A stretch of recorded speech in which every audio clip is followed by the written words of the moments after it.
አብ ወወልድ ወመንፈስ ቅዱስ አሐዱ አምላክ አሜን። የጻድቁ ተክለ ሃይማኖት ታሪክ ባጭሩ። አባታችን ተክለ ሃይማኖት በቡልጋ ደብረ ጽላልሽ ወይም ዞረሬ ቅዱስ ሚካኤል ቤተክርስቲያን ክልል ከአባታቸው ከጸጋ ዘአብና ከእናታቸው ከእግዚአብሔር ታኅሳስ 24 ቀን ተወለዱ። በ40 ቀናቸው ክርስትና ሲነሱ ስማቸውን ፍስሐ ጽዮን አሏቸው። ትርጓሜውም የጽዮን ደስታዋ ማለት ነው። በተወለዱ በ3ኛው ቀን ታኅሳስ 26 ቀን በዕለተ እሑድ ከጠዋቱ 3 ሰዓት ሲሆን ከእናታቸው እቅፍ ወርደው በተአምራት አሐዱ አብ ቅዱስ አሐዱ ወልድ ቅዱስ አሐዱ ውእቱ መንፈስ ቅዱስ፣ አንዱ አብ ቅዱስ ነው፣ አንዱ ወልድም ቅዱስ ነው፣ አንዱ መንፈስ ቅዱስም ቅዱስ ነው ብለው ፈጣሪያቸውን አመስግነዋል። ይኸውም ሕፃን ሆኖ ማመስገን በዳዊት ቃል ከሕፃናትና ከሚጠቡ ልጆች አፍ ምስጋናን አዘጋጀ፣ ስለ ጠላትንና ቂመኛን ለማጥፋት ተብሎ የተነገረውን የትንቢት ቃል የሚተረጉምልን ነው። በወላጅ አባታቸው በካህኑ ጸጋ ዘአብ ግብረ ዲቁናን ሥርዓተ ቤተ ክርስቲያንን ሲያጠኑ ከቆዩ በኋላ በተወለዱ በ15 ዓመት ዕድሜያቸው ቄርሎስ ከተባሉት ግብፃዊ ጳጳስ ዲቁናን ተቀበሉ። ዕድሜያቸው 22 ዓመት ሲሆን ከላይ የገለጽናቸው ሊቀ ጳጳስ ከእርሳቸው የቅስናን ማዕረግ ተቀበሉ። ከጓደኞቻቸው ጋር ለአደን ሄደው ሳለ ጌታችን ኢየሱስ ክርስቶስ ተገልጾ ከዚህ በፊት በደማስቆ ቅዱስ ጳውሎስን ለሐዋርያነት እንደመረጠው እርሳቸውንም ለኢትዮጵያውያን ክርስቲያኖች ሐዲስ ሐዋርያ እንዲሆኑ መርጦ ከአውሬ አዳኝነት ሰውን በትምህርተ ወንጌል እያደኑ ለመንግሥተ ሰማያት እንዲያበቁ ጠራቸው። የሐዋርያነት ስማቸውንም ተክለ ሃይማኖት ብሎ ሰየመው። ከዚያን ጊዜ ጀምሮ ተክለ ሃይማኖት ተብለው መጠራት ጀመሩ። በመቀጠልም ሁሉን ትተው ወንጌለ መንግሥተ ሰማያትን ለማስተማር በምናኔና በሐዋርያነት ተልእኮ ለኢትዮጵያውያን ሐዲስ ሐዋርያ በመሆን የማስተማር ሥራቸውን ቀጠሉ።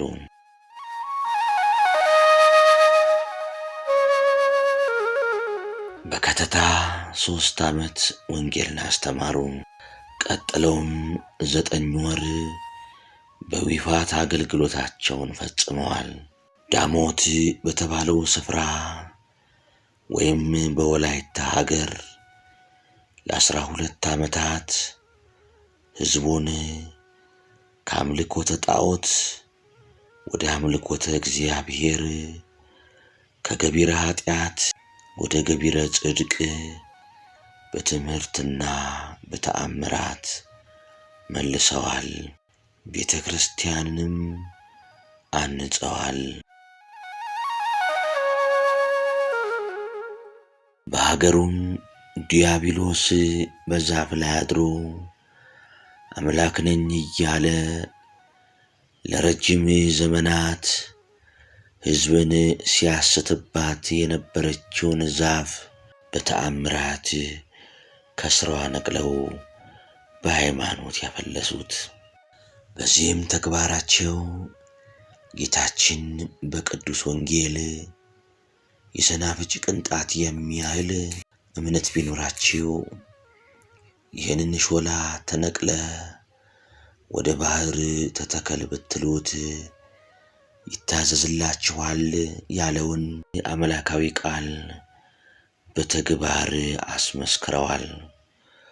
ከዚህም በኋላ በእግዚአብሔር ትእዛዝና ፈቃድ ወደ አማራ ሳይንት ወሎ በመሄድ ሥርዓተ ምንኩስናን ከአባ በጸሎተ ሚካኤል ገዳም ገብተው ለ10 ዓመታት የረድእነትን ሥራ በመሥራትና ገቢረ ተአምራትን በማሳየት ጌታችን በቅዱስ ወንጌል ማንም ከእናንተ ታላቅ ሊሆን የሚወድ የእናንተ አገልጋይ ይሁን፣ ከእናንተም ማንም ፊተኛ ሊሆን የሚወድ የእናንተ ባሪያ ይሁን፣ እንዲሁም የሰው ልጅ ወልደ እጓለ እመሕያው ክርስቶስ ሊያገለግል ነፍሱንም ለብዙዎች ቤዛ ሊሰጥ እንጂ እንዲያገለግሉት አልመጣም ያለውን መለኮታዊ ትእዛዝ በተግባር ፈጽመው አሳይተዋል። ከዚያም አባ ኢየሱስ ሞዐ ወደሚገኙበት ገዳም ሐይቅ ቅዱስ እስጢፋኖስ በቅዱስ ሚካኤል መሪነት ሐይቁን ባህሩን በእግራቸው እንደ ደረቅ መሬት በመርገጥ ወደ ደሴቲቱ ገብተው የምንኩስና ተግባራቸውን በመቀጠል በግብረ ሐዋርያትና በወንጌል የተነገረውን የአገልግሎትን ትሩፋት ከፍጻሜ አድርሰዋል።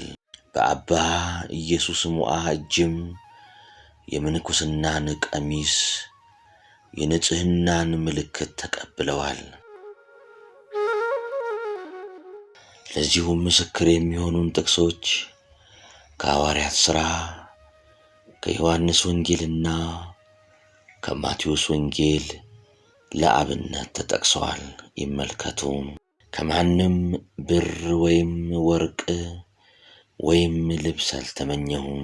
እነዚህ እጆቼ በሚያስፈልገኝ ነገር ለእኔና ከእኔ ጋር ላሉት እንዳገለገሉ እናንተ ታውቃላችሁ። እንዲሁ እየደከማችሁ ድዌዎችን ልትረዱና እርሱ ራሱ ከሚቀበል ይልቅ የሚሰጥ ብፁዕ ነው እንዳለ ጌታችን የኢየሱስ ክርስቶስን ቃል ልታስቡ ይገባችሁ ዘንድ በሁሉ አሳየኋችሁ።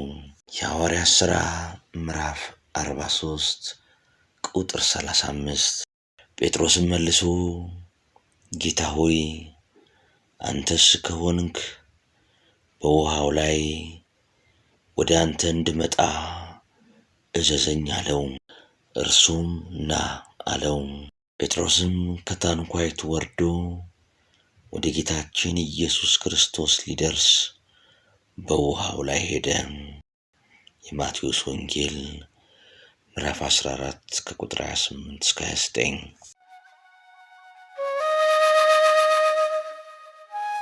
ለ12 ዓመታት በትግራይ ሀገረ ስብከት ወደሚገኘው አቡነ አረጋዊ ወዳቀኑት ደብረ ዳሞ ገዳም ገብተው በጊዜው ከነበሩት አበምኔት ከአባ ዮሐኒ ቆብና አስኬማ ተቀብለው በገድል በትሩፋት መንፈሳዊ ተጋድሏቸውን ቀጠሉ።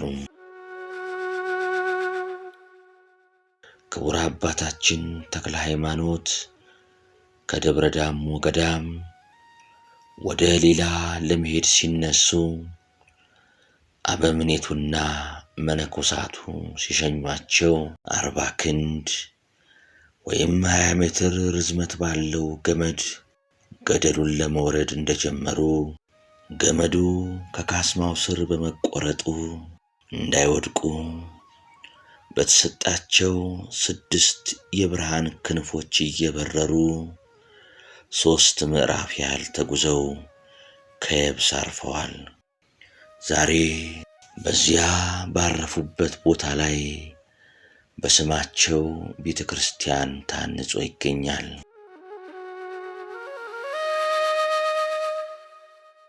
ከዚያም ወደ ገዳመ ዋሊ ገቡ።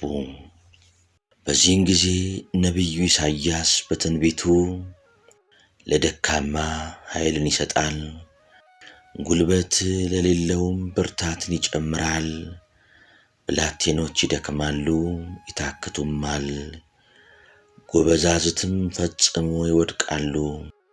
እግዚአብሔርን በመተማመን የሚጠባበቁ ግን ኃይላቸውን ያድሳሉ፣ እንደ ንስር በክንፍ ይወጣሉ፣ ይሮጣሉ አይታክቱም፣ ይሄዳሉ አይደክሙም ያለው ቃል በጻድቁ በቅዱስ ተክለ ሃይማኖት ሕይወት ተተርጉሟል፣ ተፈጽሟል።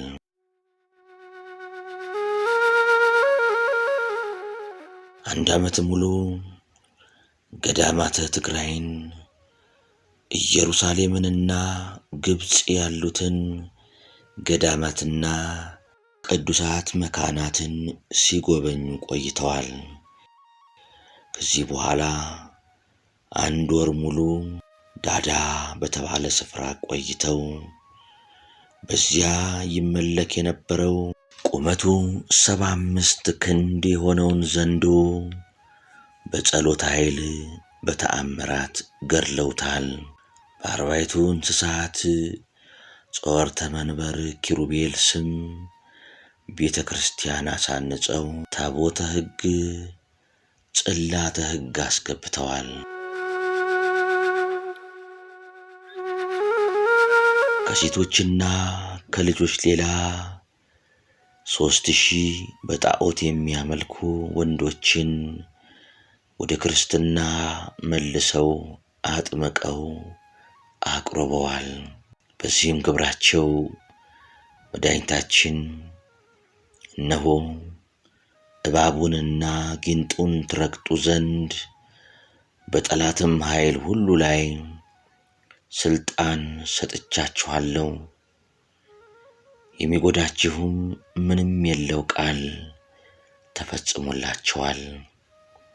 ክቡር ዳዊት በመዝሙሩ በተኩላና በእባብ ላይ ትጫማለህ፣ አንበሳውንና ዘንዶውን ትረግጣለህ፣ በእኔ ተማምኗልና አስጥለዋለሁ፣ ስሜንም አውቋልና እጋርደዋለሁ ያለውን ኃይለ ቃል ተግባራዊ አድርገዋል። ከዚህ በኋላ በደብረ ሊባኖስ ካለችው ገዳመ አስቦ ዋሻ ገብተው 8 ጦሮችን 2ቱን በፊት 2ቱን በኋላ 2ቱን በቀኝ 2ቱን በግራ ተክለው እጆቻቸውን በትዕምርተ መስቀል አምሳል በመዘርጋት የክርስቶስን ሕማምና ሞት ነገረ መስቀሉን በማሰብ በተመስጦ ሌትና ቀን ያለማቋረጥ በጾም በጸሎት በአርምሞ ተወስነው ሲጋደሉ ከቁመት ብዛት የተነሳ ጥር 4 ቀን አንዲቱ የእግራቸው አገዳ ተሰብራለች። ደቀ መዛሙርቱንም የመንፈሳዊ አባታቸውን ስባረ አጽም አክብረው ከመንበሩ ስራ ኑሮታል። እግራቸው እስኪበር የቆዩባቸው ዓመታት በቁጥር 22 ናቸው። በዓለም የደከመ ለዘላለም ይድናል ጥፋትን አያይምና ብለው ንጉሡ ዳዊትና ሐዋርያው እንደተናገሩት ክቡር አባታችን ከኃጢአት ርቀው መስቀል ተሸክመው ራስን በመካድ በመሥዋዕትነት ሕይወት ፈጣሪያቸውን አገልግለዋል። በመዓልትና በሌሊት በትጋትና በቁመት በተጋድሎ ብዛት አንዲት የእግራቸው አገዳ ስትሰበር ዕድሜያቸው 92 ዓመት ሆኖ ነበር። ብፁዕ አባታችን ለ7 ዓመታት በአንድ እግራቸው ብቻ ቆመው ያለ ምግብ በትህርምት ሌትም ቀንም እንቅልፍ ባይናቸው ሳይዞር እንደ ምሰሶ ጸንተው በተመስጦ በትጋት ለሰው ዘር ሁሉ ድህነትን ሲለምኑ ኖረዋል። ከ7ቱ ዓመታት ውስጥ ጥቂት ውሃ የቀመሱት በ4ኛው ዓመት ብቻ ነበር። በዚህን ጊዜ ጌታችን ተገልጦ 7 የሕይወት አክሊላትን ስለ ቀናች ሃይማኖታቸው ሃይማኖትን ለማስተማር ስለመዞራቸው ባላመኑ ሰዎች እጅ ደማቸው ስለመፍሰሱ አምልኮ ጣዖታትንና አጋንንትን ስለማጥፋታቸው ወደ ኢየሩሳሌም ተመላልሰው ስለመውረዳቸው በቁመት ብዛት አንድ አገዳ እግራቸው ስለመሰበሩ እናም ስለ ጾማቸውና ስለ ልባቸው ንጽሕና ሰጥቷቸዋል። ዝክራቸውን በማዘከር መታሰቢያቸውን የሚያደርጉ ሁሉ በዚህ ዓለምም ሆነ በወዲያኛውም ዓለም ፍጹም ዋጋ ፍጹም ክብር እንደሚሰጣቸው ጌታችን ቃል ኪዳን ገብቶላቸዋል።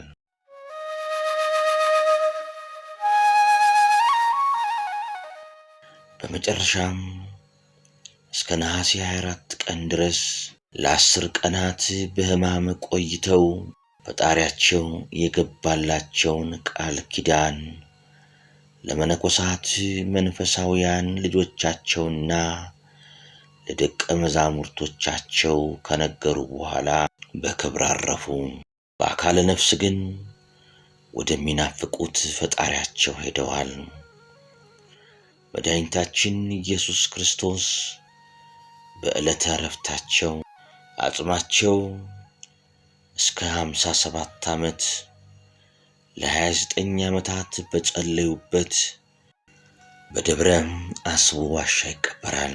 ከ57 ዓመት በኋላ በዚህች ገዳም አደባባይ በስም ታላቅ ቤት ልጆች ሰርተው ሥጋህን አፍልሰው በውስጡ ያኖራሉ ብሎ ቃል ኪዳን በገባላቸው መሠረት በአቡነ ሕዝቅያስ ዘመን በግንቦት 12 ቀን ከዋሻው ወደ ታላቁ ቤተ ክርስቲያን በእግዚአብሔር ፈቃድ ፍልሰታ አጽማቸው ሆኗል።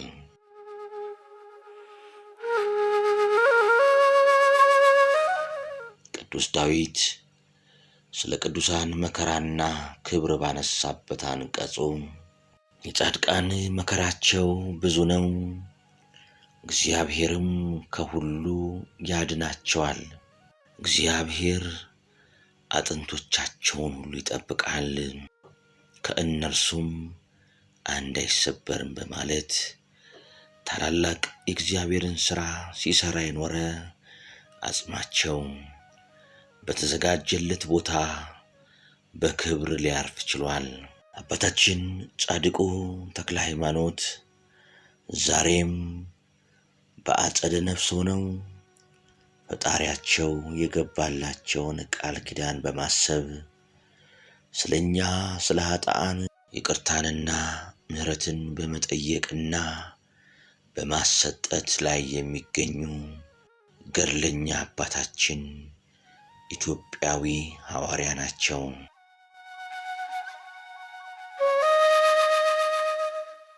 ጸሎታቸውና በረከታቸው ረድኤታቸውና ምልጃቸው በመላው ሕዝበ ክርስቲያንና በቅድስት ኦርቶዶክሳዊት ተዋሕዶ ቤተክርስቲያናችን አገልጋዮች ሁሉ ላይ ለዘለዓለሙ አድሮ ይኑር። አሜን አሜን። ይሁንልን ይደረግልን። ወስብሐት ለእግዚአብሔር ወለወላዲቱ ድንግል ወለመስቀሉ ክቡር።